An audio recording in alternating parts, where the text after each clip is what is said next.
वज़ीर आज़म शहबाज शरीफ अॼु वफ़ाक़ी काबीना जो इजलास तलब करे वरितो आहे। वज़ीर आज़म शहबाज शरीफ अॼु वफ़ाक़ी काबीना जो इजलास तलब करे वरितो। वज़ीर आज़म तरफ़ां समूरनि वज़ीरनि खे पंहिंजी मौजूदगी यकीनी बणाइण जी हिदायत कई वई आहे।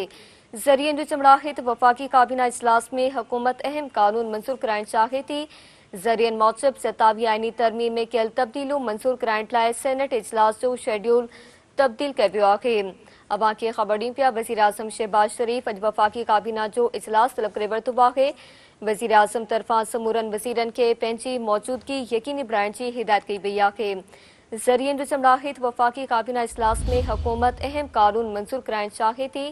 ज़रियनि मूजिब 27 आईनी तरमीम में कयल तब्दीलियूं मंज़ूर कराइण लाइ सेनेट इजलास जो शेड्यूल तब्दील कयो वियो आहे।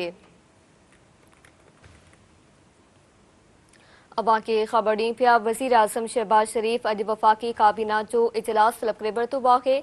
वज़ीर आज़म तरफ़ां समूरनि वज़ीरनि खे पंहिंजी मौजूदगी यकीनी बणाइण जी हिदायत कई वई आहे। ज़रियनि जो चवणु आहे त वफ़ाक़ी काबीना इजलास में हुकूमत अहम कानून मंज़ूर कराइण चाहे थी। ज़रियनि मूजिब 27 आईनी तरमीम में कयल तब्दीलियूं मंज़ूर कराइण लाइ सेनेट इजलास जो शेड्यूल तब्दील कयो वियो आहे। वज़ीर आज़म शहबाज शरीफ अॼु वफ़ाक़ी काबीना जो इजलास तलब करे वरितो आहे। वज़ीर आज़म तरफ़ां समूरनि वज़ीरनि खे पंहिंजी मौजूदगी यकीनी बणाइण जी हिदायत कई वई आहे।